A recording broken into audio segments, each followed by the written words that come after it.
148 जजों की नियुक्ति के लिए सरकार से सिफारिश कर चुका है। सरकार को इस पर फैसला लेना है।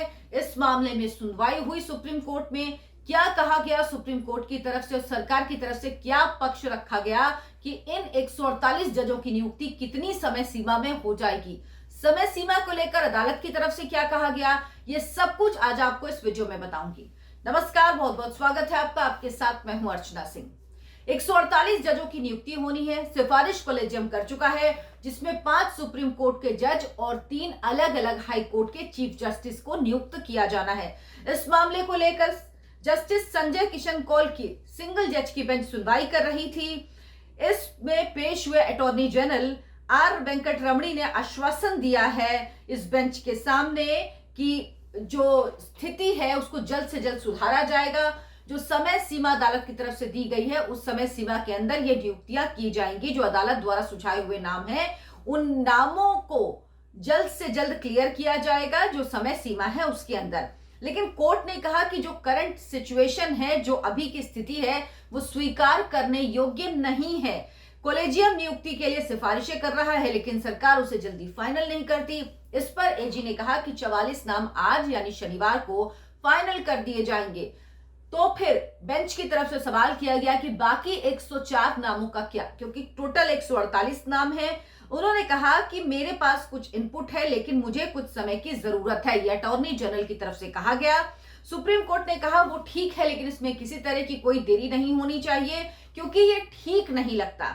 अटॉर्नी जनरल ने मोहलत का अनुरोध किया था। उन्होंने कहा कि हम मामले को देख रहे हैं, हम खुद चाहते हैं कि जल्द से जल्द ये नाम क्लियर हो, लेकिन हमारे पास कुछ ऐसे इनपुट हैं क्योंकि जब सरकार के पास कोई नाम जाता है, जब सरकार के पास कॉलेजियम सिफारिश भेजता है तो सरकार अपने तंत्र से, अपने तरीके से बहुत सारी चीजें हैं वो चेक करती है। कई एजेंसियों की मदद लेनी पड़ती है क्योंकि ये बात हाई कोर्ट और सुप्रीम कोर्ट के जजेस की है जिन पर सब कुछ निर्भर करता है। देश की न्याय व्यवस्था निर्भर करती है और जो देश का एक मजबूत स्तंभ है न्यायपालिका, उसके मजबूत हिस्से या कह लीजिए सबसे इंपॉर्टेंट पार्ट्स होते हैं। इसीलिए सरकार को कदम फूंक फूंक कर उठाना पड़ता है और इसमें सरकार को कुछ समय भी लगता है। इसी बात को लेकर न्यायपालिका नाराजगी जता रही थी तो कहा गया अटॉर्नी जनरल की तरफ से कि न्यायपालिका को लग रहे समय के लिए परेशान होने की जरूरत नहीं है और जल्द से जल्द जो अदालत का समय सीमा दी गई है अदालत द्वारा, उसमें ही नामों को क्लियर करने की कोशिश करेगी सरकार। अटॉर्नी जनरल ने सुप्रीम कोर्ट को साथ में यह भी बताया कि उनके पास निर्देश है कि सुप्रीम कोर्ट के निर्णय द्वारा प्रदान की गई समय सीमा का पालन किया जाएगा। ये सरकार की तरफ से कह दिया गया है। सरकार के पास अब 104 सिफारिशें हैं, 44 सिफारिशें क्लियर कर दी गई हैं, वो अगले दिन हो जाएंगी। 10 सिफारिशें जो राजस्थान की हैं वो लंबित हैं, शीघ्र ही उन पर भी कार्रवाई होगी, जल्द कार्रवाई की जाएगी। साथ ही एजी ने यह आश्वासन दिया कि वो पर्सनल रूप से, व्यक्तिगत तौर पर इन पूरे मामलों को देख रहे हैं, पर्सनल कैपेसिटी पे इन पूरे मामलों को देख रहे हैं। 10 में से 8 सिफारिशें कॉलेजियम ने 25 नवंबर 2022 को और 2 अक्टूबर 2021 को भेजे थे। इनमें 5 सिफारिशें जो हैं वो सुप्रीम कोर्ट की नियुक्ति के लिए हैं जिन पर सरकार को फैसला लेना है। दूसरी तरफ हाई कोर्ट के भी 3 चीफ जस्टिस की सिफारिशें सरकार के पास इस वक्त हैं। ये मामले लंबित हैं, वो थोड़ी इसमें मोहलत चाह रहे हैं। सरकार ने कहा कि वो इसमें थोड़ी मोहलत चाहते हैं और जिसे कोर्ट ने मंजूर कर लिया। कोर्ट ने कहा ठीक है, क्योंकि जब चीफ जस्टिस चुने जाएंगे हाई कोर्ट के तो जाहिर सी बात है उनके बारे में थोड़ी पता करना होता है, तहकीकात, बैकग्राउंड, बहुत सारी चीजें हैं जिन पर काम करने के बाद नामों पर फाइनल मुहर लगाई जाती है। एक लंबी प्रक्रिया है, उस प्रक्रिया में कुछ समय लगता है।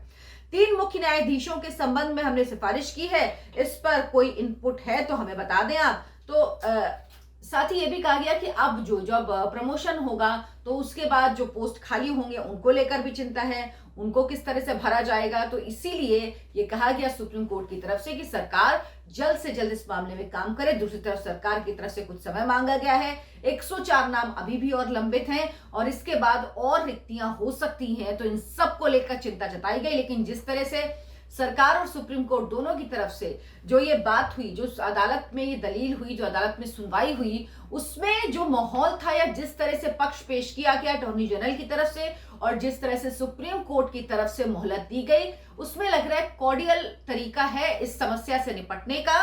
क्योंकि जब तक कॉलेजियम सिस्टम लागू है, सरकार भी ये जानती है कि उसे सिस्टम का पालन करना होगा, कोई और तरीका नहीं है। सुप्रीम कोर्ट भी कह चुका है कि अगर आपको कोई नया सिस्टम लाना है लाइए, लेकिन जब तक कॉलेजियम है तो आपको वो व्यवस्था माननी ही होगी, क्योंकि कोई और व्यवस्था है नहीं।